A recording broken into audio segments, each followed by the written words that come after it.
సాక్షాత్తు వాల్మీకి అంశగా భావించే తులసీదాసు గారి నోటి నుండి హనుమాన్ చాలీసా ఉద్భవించిన సందర్భం. ఒకనాడు తులసీదాస్ గారు ఏదో రచనలో ఉండగా ఓ స్త్రీ ఏడ్చుకుంటూ ఆయన పాదాలపై పడింది. తులసీదాస్ గారు యథాలాపంగా ఆమెను సౌభాగ్యవతి భవ అని ఆశీర్వదించాడు. చుట్టూ ఉన్న జనాలందరూ ఆశ్చర్యపోయారు. ఎందుకంటే అప్పుడే ఆమె భర్త మరణించి ఉన్నాడు. తులసీదాస్ కి విషయం తెలిసి ఆ రాముడే నా నోటి నుండి పలికించాడు, అది వ్యర్థం కాదు అని ఆమె భర్త దేహం దగ్గర రామనామం జపించడంతో అతను మరలా జీవించాడు.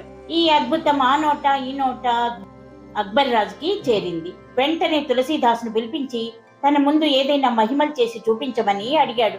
దానికి తులసీదాసు నవ్వి, ఆ రాముడు అనుకుంటే జరుగుతుంది, కానీ నాకు అలాంటి శక్తులు ఏవీ లేవు, నాకు చేత కాదు అనటంతో కోపగించిన అక్బర్ తులసీదాసుని మహిమ చూపే వరకు శిక్షించమన్నాడు. అప్పుడు తులసీదాసు నోటి నుండి వెలువడిన హనుమాన్ చాలీసా పూర్తి అవ్వడంతోనే పెద్ద పెద్ద కోతులు ఆ ప్రదేశం అంతా చుట్టేసి తులసీదాస్ గారిని కాపాడాయి.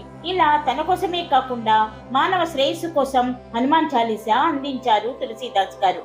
వీడియో నచ్చితే లైక్ చేయండి, సబ్స్క్రైబ్ చేసుకోండి.